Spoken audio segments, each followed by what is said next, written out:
volviendo un poco para atrás, a los años 40, 50, el peronismo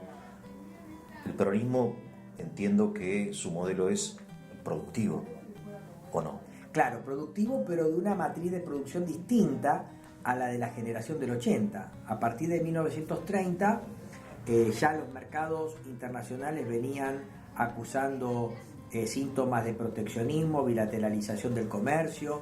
La Primera Guerra también generó un fuerte problema de abastecimiento de manufacturas para nuestro país. Después vino la Segunda Guerra. Ese mayor proteccionismo hizo que los productos que nosotros producíamos y exportaran se hundieran. Por lo tanto, hubo que generar un modelo distinto de acumulación que se lo llama en los manuales de historia económica modelo de industrialización sustitutiva de importaciones, o modelo ISI, o modelo de crecimiento endógeno. Este modelo, lejos de lo que generalmente se supone, no fue creado por el primer y segundo gobierno peronista, sino que en realidad fue creado antes, en la década del 30, en donde vemos un Estado que interviene más, regula, se trata de crear un sistema de impuestos nacionales sobre la base de la producción y el consumo interno. Se crean las juntas reguladoras y hay un Estado intervencionista que genera demanda agregada para reactivar la economía, todo el tema de las obras públicas, habíamos hablado de... No solamente en la Argentina, sino en todo el mundo. Todo el mundo se vuelve igual. Sí.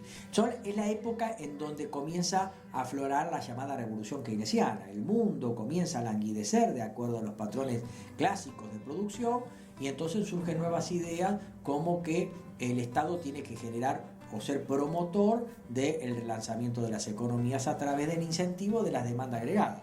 El gran ideólogo de esto es el economista británico John Maynard Keynes, nacido en 1883, muerto en 1946, y su libro emblemático de 1936, La teoría general del empleo, el interés y el dinero, en donde Keynes ve que el patrón clásico de ajuste fracasa, por razones que después podemos detallar.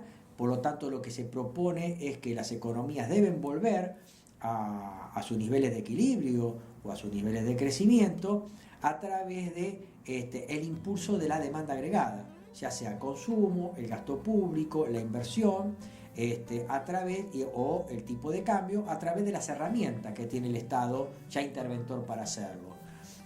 La política monetaria, la política fiscal y la política cambiaria, para reactivar la demanda agregada y generar nuevamente el retorno de las economías hacia el crecimiento. El mundo está funcionando así.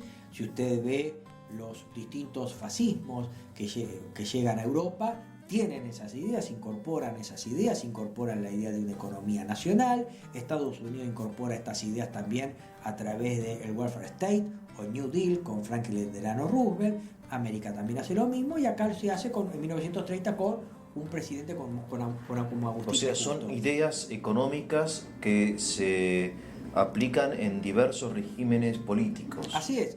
Puede ser un régimen liberal en Estados Unidos, o fascista. Exactamente. O militar acá en la Argentina, o no sé, en Alemania. En Alemania, bueno, las políticas keynesianas claramente se aplican a partir de 1933 con Hitler, que asume en enero del 33, y su ministro de Economía, que era Hjalmar Schacht, que había sido el que había pulverizado la hiperinflación alemana de 1923, adopta políticas de tipo keynesiano, el tema del plan de obras públicas, las autobahn, la mejora del nivel de vida de la población, sobre todo el tema del rearme, que es una especie de demanda que hace el Estado a los particulares, a los grandes grupos concentrados del acero, del carbón, de la indumentaria.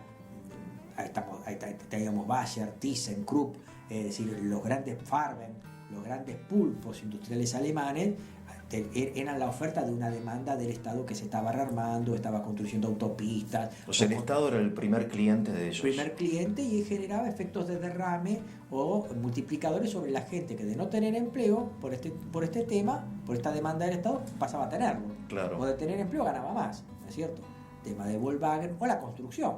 O sea, el cliente ya no es el consumidor, el individuo. Es el Estado, como en el caso, no sé, de Ford, que quería hacer que cada cada persona tuviera su autito. Lo podía llegar a tener, pero ¿a partir de qué ese obrero podía llegar a tener el auto? A partir de el hecho de tener trabajo. Y tener trabajo, por ejemplo, una empresa constructora. Y la empresa constructora tenía como cliente al Estado, que estaba haciendo las autobanas, autopistas, puertos, puentes, caminos, etcétera. Bien.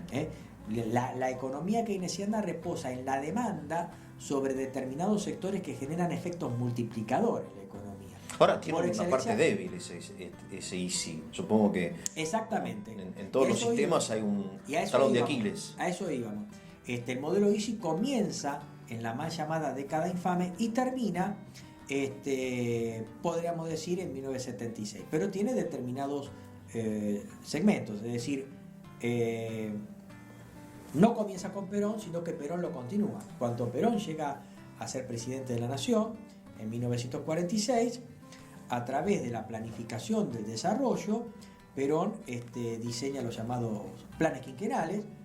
El primer plan quinquenal de desarrollo apunta a exacerbar este modelo de industrialización que había sido inaugurado por los conservadores en la década del 30.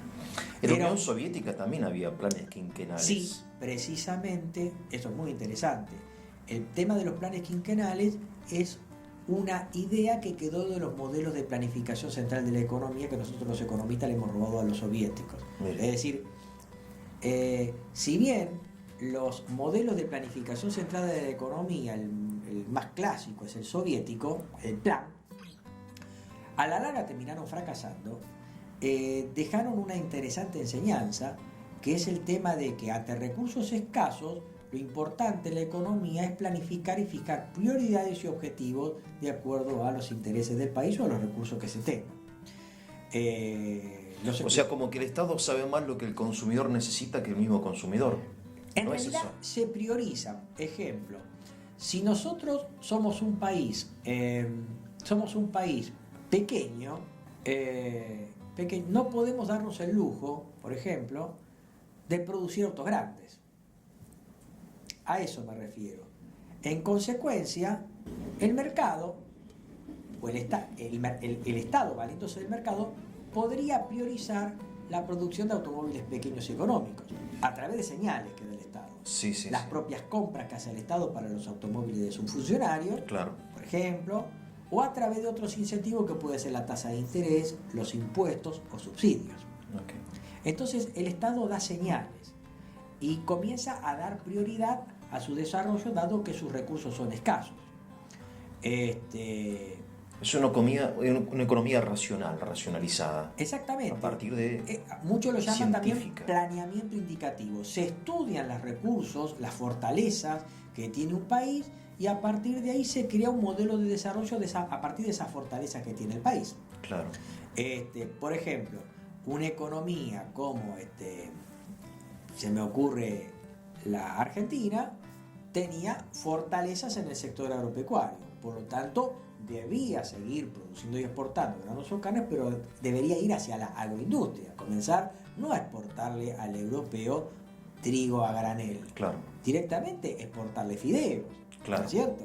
Exportarle galletitas, caramelos, agregarle valor, y con eso usted demanda dentro del país trabajadores más calificados que generan un efecto virtuoso, porque son más calificados, van a ganar más y van a terminar mejorando su nivel de vida y aumenta el producto de la economía. Bien, eso es la ICI.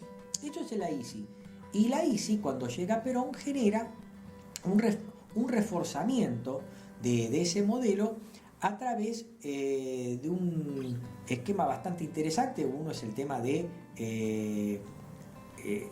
la dinamización de la economía a través de estos sectores, a través de un planeamiento indicativo que se da desde el Estado, y sobre todo a partir de un instituto muy polémico en aquella época, creado por un decreto de Farrell, el predecesor de Perón, que era el famoso IAPI, Instituto Argentino para la Promoción del Intercambio. Lo que hace el peronismo es nacionalizar el comercio exterior. Por lo tanto, todo lo que el país exportaba o importaba tenía que pasar por el IAPI. Lo que hace el IAPI en realidad... Compraba el IAPI. El IAPI lo que hacía en realidad era, digo la conclusión, sí, era nacionalizar la renta de la tierra. ¿De qué modo? El productor agropecuario o el acopiador no podía vender directamente sus productos al exterior. Tenían la obligación de vendérselo al IAPI. O sea, el IAPI era una especie de monopsonio, o sea, un monopolio de demanda de todo lo que el país produjera para exportación. Se lo compraba a un precio que establecía el IAPI, que le permitía cubrir los costos de producción y una razonable rentabilidad. Después el IAPI se daba vuelta y vendía esos productos al mercado exterior a los precios internacionales, generándole una fuerte renta, que antiguamente quedaban en las familias patricias, que después podían darse el lujo de tener varias estancias, irse al exterior, comprar palacios en Europa, tirar manteca al techo, como hacía Macoco de Artagunzué. No, esa renta se la quedaba IAPI. Y el IAPI lo que hacía con esa renta, por un lado, financiaba una mejora de los salarios de los trabajadores, que en definitiva iban a ser los demandantes de los productos industriales. Y por otro lado, generaban créditos blandos o subsidios o señales al sector privado para que comenzara a invertir en bienes de capital. ¿Cómo mejoraban los salarios de los trabajadores? ¿De qué modo? A través de un incremento nominal de los salarios y obviamente por incremento de salario también tenemos que entender la mejora de los servicios a los trabajadores. Por ejemplo, un sistema de seguridad social. En esa época se integra el sistema de salud nacional. Sí. Los hospitales, comienzan a haber hospitales nacionales, se integran a los viejos hospitales de colectividades. ¿No es algo así como las retenciones, esto del IAPI? Es tomar renta, exactamente. Es como tomar la renta. Pero esa renta está nacionalizada, ya no queda en manos del sector primario exportador, que podía hacer lo que quiera, construir palacios, comprar más campos, irse al exterior, comprar productos importados, comprar palacios en el exterior. Claro. No, quedaba esa renta nacionalizada y generaba un proceso de distribución de la misma a favor de los asalariados, que en definitiva, reitero, eran los que iban a demandar esos productos industriales, y créditos blandos a las industrias para que se reequiparan, compraran bienes de capital, etcétera, etcétera, etcétera.